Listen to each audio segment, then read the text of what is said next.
Going to do what I call a Hot 100 Extra for my fantasy playlist, September 29th, 1981. Going to pick out a Lost 45 from Billboard's Hot 100, a song that did not make top 40. And at number 75, the week of October 17th, 1981. Magic Power by Triumph. Triumph from Canada, a progressive rock band, a hard rock band not liked by the critics. Rolling Stone called them a faceless band. Got very little respect from the rock critics. But they sold out arenas. They were a popular live band touring North America in the late 70s, going into the 80s. And they had one minor top 40 hit here in the United States, but I'll get into that in just a minute. They're from Canada. And when you think of Triumph, they're not well known to the top 40 audience. But when you think of Triumph, you think of groups like REO Speedwagon, of Rush, basically a live band, not a hit making band per se. And started out in 1975. Bass player Mike Levine and drummer Gil Moore, they went to a nightclub in Toronto. And the nightclub, I wrote down the name of the nightclub, it was called the Hollywood Tavern. A guy named Rick Emmett was playing in a band called Act 3. Moore and Levine, they liked Emmett. They thought this guy was fantastic. And they approached, after the show at this nightclub in Toronto, they approached Emmett. They said, hey, how would you like to gig with us? And Emmett said, well, okay. Well, yeah, what the heck? So they gigged at Gilmore's. I believe it's at Gilmore's basement. This was in Canada, in Toronto, Canada. His house in Toronto.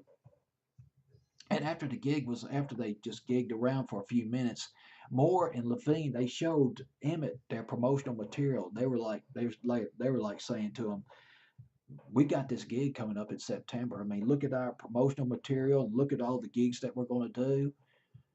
And hey, would you like to join our band? And Emmett was like, well, I'm already with a band. I don't know. I mean, it looks good. I like playing with you guys, man. We just had a good time jamming out in your basement, Moore. I mean, Gil Moore. I mean, hey, man, it's fun, but I'm already in a band. So it was either Gil Moore or Levine. They said, I tell you what, how about if we guarantee you a salary of $175 a week? Well, Rick Emmett could not turn that down. We're talking about 1975, $175 a week in 1975. That was pretty fair.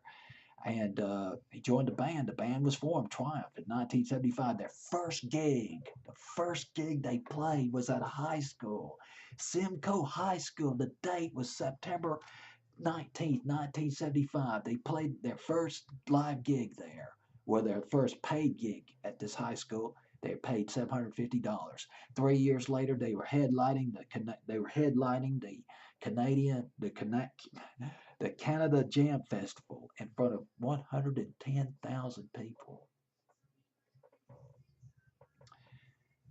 Their only American hit was called "Hold On."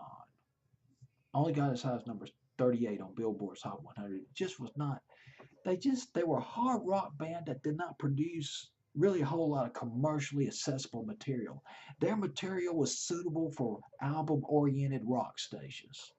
That was their bread and butter. That's why they never became well known to the general audience. You go to somebody in 1980 and you ask a casual listener in 1980, have you ever heard of Triumph? They're either going to say no or they're going to say, aren't they like REO Speedwagon and what's that other group they sell out all the time, Journey? But then you ask a hard rock fan, and he's going to tell you, "Oh yeah, man, they're going to be opening for Rush in a couple of weeks. I'm going to get to see them live." Triumph. So even though they were not a mass appeal band, they had legions of loyal followers. Triumph. The fifth album was called Allied Forces, and Magic Power came off that album. I believe I've already mentioned that it went to number 51 on Billboard's Hot 100, and was on Billboard's Hot 100 though for 11 weeks, which is not too shabby. And no real surprise there. Just love that guitar, the way this guitar starts out, the way this record starts out, just gives me goosebumps listening to it. Triumph with Magic Power, Hot 100 Extra for my fancy playlist of September 29th, 1981.